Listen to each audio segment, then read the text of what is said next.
die. Apple claims that Microsoft steals their ideas.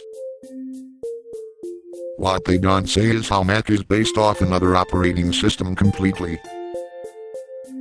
That's right, Mac is a Unix-based operating system. They even let you use the Unix terminal now.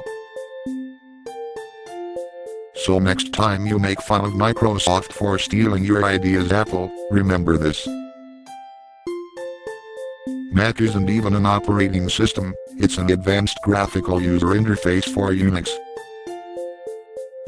By the way, Windows wouldn't care if its operating system was only used in Microsoft-made machines, like Apple and Mac too.